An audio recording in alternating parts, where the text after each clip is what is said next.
Dear Mr. President, I'm about to tell the whole country a top secret that you've been hiding away from everyone since the Genz Mandamano. It's mind-blowing when you find yourself in certain rooms. So here's exactly what happened, guys. And I'm not even gonna talk about the number of people that were disposed. Don't come for me. I know the exact number, but here I am. I'm not even putting it out there. But the people deserve to know exactly what transpired of the access. Now, you guys remember when the national government brought police to take care of the coup in Mandamano, right? We remember that very well because the police were brutal and they killed a lot of people.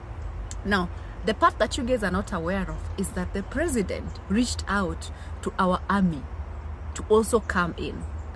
Now, here's what most of you are not aware of, because most of you saw the army escorting the common wananchi, and my age mates, they were being escorted all the way back home. If you guys remember those clips, what you're not aware of is what exactly transpired, and this is what everyone needs to know.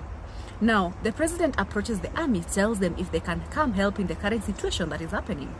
The army, our Kenyan army, has risen in ranks over the years. There's due number 50 what on NATO. They have accolades they've picked over the years and ranks. And these global ranks you're given when you literally service and protect the people. That is the number one thing, the key role of the army. Now, when the president asked them to come in, the army said, well and good, you're gonna come in, but you have to put your instructions down in writing.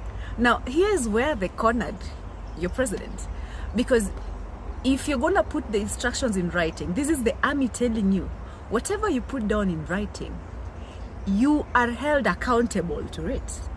Remember, this is something that is gonna be faxed. It's not even emailed. That is not how the army works. It's faxed. So the minute he puts it in writing, the entire world has access to his instructions. And your president, being as smart as usual, he realized this was me being cornered. So what did he do? Because this was embarrassing. So he wrote to the army and told them, and you guys go greet them. Just go greet them, scare them a bit, and then come back. And that is exactly what Kenyans saw. The army were released from the camp, and the army came. They were even making fun with Genz on the street, and then they saw off these kids safely home. Now, this is the reality Kenyans are not aware of. The president approached the army, and the army put him where he belongs. So, in short, the commander-in-chief of the Republic of Kenya could not command in that situation. And if the country knew this, then Genz would have literally gone nuts in terms of their balls, that is.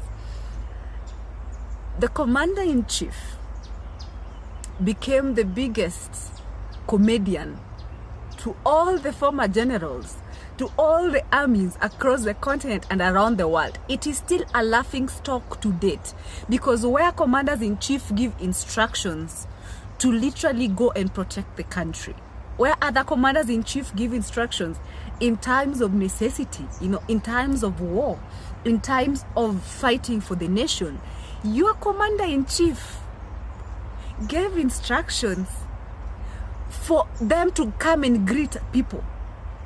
I don't think you guys realize how in the army this was such a joke. It's the joke of the century. And if you think I'm lying, give a call to any major general around the country, whether current or former, or any person who is senior ranking in the army, and get to know their sentiments around what has occurred in this country this year. What am I saying? It's like the banks, the modern banks today that cannot back up their money with gold. It's the same thing we have right now in our presidency. We have a presidency that cannot be backed up with command. It's crazy. It's crazy once you guys to know that you shook the country to the core. I need you guys to know that you actually made an impact, and you even shook your president to the core. He got to a point whereby he had zero command. His hands were tied. And that is how powerful the common wananchi is. Can we please spread this awareness? And can Kenyans start feeling safe? I promise you, as a country, you're actually backed up with an army that cares about you.